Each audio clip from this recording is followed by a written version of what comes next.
جیسا اگلا سوال ہمارے پاس ہے، شیخ عارف محمود صاحب ہے، فیلتھم یو کے میں رہتے ہیں، پہلے غالباً ان کا مردان سے تعلق ہے۔ جیسا سوال وہ پوچھتے ہیں کہ اگر قرآن کریم کی تلاوت کرتے ہوئے کوئی فون وغیرہ آ جائے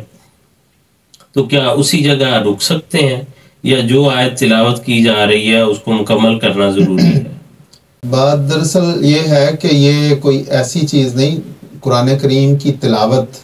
قرآن کریم کا ایک ادب اور احترام، اس تلاوت کے کچھ آداب ہیں،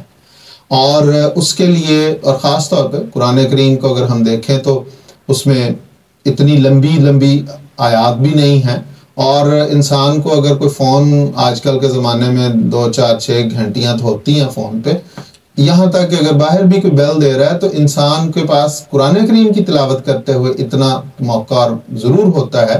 کہ وہ اس کو مکمل کر لے، اس آیت کو مکمل کر کے پھر اسے رکھ کے پھر وہ جا سکتا ہے، اسی طرح فون بھی اٹھا سکتا ہے۔ تو عام حالات میں ادب اور احترام کا تقاضا یہی ہے کہ اس آیت کو یا اس حصے کو مکمل کر کے، ہر حصے سے مراد ہے کہ آیت پہ چونکہ رکتا ہے انسان، ختم ہوتا ہے ایک مضمون، تو اس آیت کو مکمل کرنے کے بعد پھر وہ دوسرے کاموں کی طرف توجہ کر سکتا ہے۔ چونکہ قرآن کریم نے جہاں پہ ایمان کا حکم فرمایا، اس کے ساتھ ہی فرمایا کہ اعمال صالح بھی بجا لانا ایک مومن کا اولین فرض ہے، تو اس کے متعلق بڑی وضاحت کے ساتھ فقہاء نے بھی، علماء حدیث نے، علماء تفسیر نے بھی اس بات کو بیان کیا ہے کہ عمل صالح سے مراد وہ کام ہے جو اس وقت ضروری ہے۔ بعض اوقات اس میں مثال بھی فقہاء نے دی کہ یہ تو تلاوت قرآن کریم ہے، ایک فرض، جو فرض چیز ہے، نماز ہے، کہ انسان اگر کوئی نماز پڑھ رہا ہے اور وہ دیکھتا ہے کہ وہاں پہ آگ لگ گئی، یا وہ دیکھتا ہے کہ،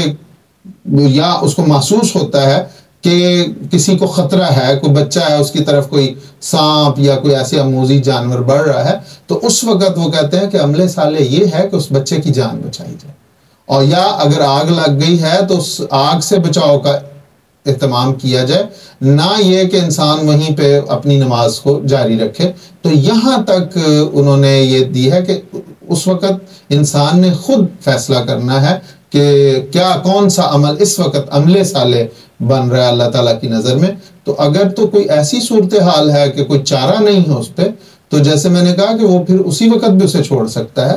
اور لیکن اگر کوئی ایسا نہیں ہے تو عام حالات میں ادب کا تقاضا اور اس کی